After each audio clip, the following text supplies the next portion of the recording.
Okay guys, doing a comparison video of my Eureka the Boss Smart Vac versus my Hoover Wind Tunnel Self-Propelled Premium. So, let's get started. First off, you may be thinking to yourself, well that's not your original wind tunnel hose. Well, you're right. This is actually off my wind tunnel Mach 2.1.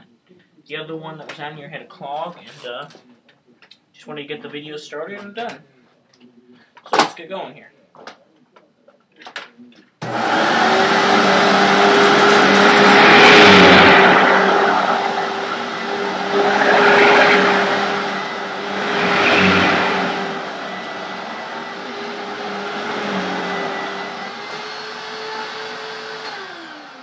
One thing you will notice about the wind tunnel self-propelled premium is that it does do a very good job.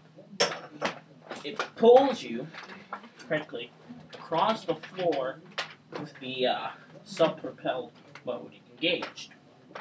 Now take in mind that I got this at the local flea market for $10. Well, $9 actually, excuse me. But they sell brand new for, oh geez, what? Hundreds of dollars for a brand new Hoover wind tunnel self-propelled.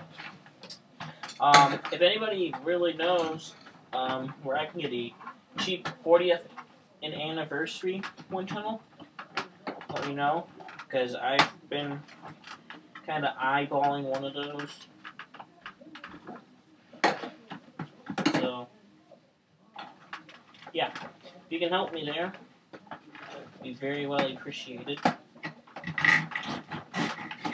Sorry guys, I'm trying to fit the hose in this wind tunnel over here.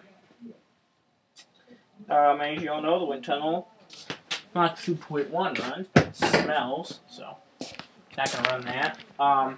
This wind tunnel will go back or belongs to a couple minutes here.